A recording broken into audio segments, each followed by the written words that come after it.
Hello guys, மறக்காமல் bike வச்சுருக்கவங்களாம் இந்த videos கண்டிப்பாக பாருங்கள். ஸோ நீங்கள் வந்து டூப்ளிகேட் பிரேக் பேட் யூஸ் பண்ணுறீங்களா? ஆனால் ரீசெண்டாக பார்த்தீங்கன்னா நிறையா சவுண்டு வருது பைக்கில். ப்ளஸ் வந்து பார்த்திங்கன்னா டிஸ்க் வந்து பாதி தேஞ்சு மாரி இருக்குன்னு பார்த்தா டூப்ளிகேட் பிரேக் பேடில் உள்ளே வந்து பார்த்திங்கன்னா ஒரு சின்ன சின்ன இரும்பு தூள்லாம் இருக்குது.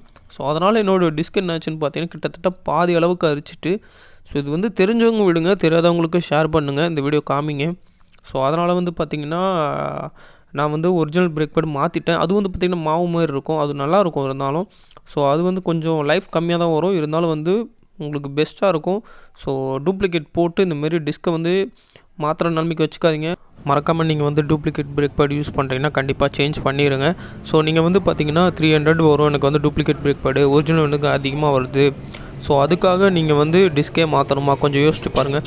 ஸோ பார்த்து வந்து நீங்கள் வந்து ஒரிஜினல் மட்டும் யூஸ் பண்ணுங்கள். ஸோ நான் என்னோடய சைட்லேருந்து ரிவ்யூ சொல்கிறேன், நான் யூஸ் பண்ணனால இந்தமாரி ஆகிடுச்சு.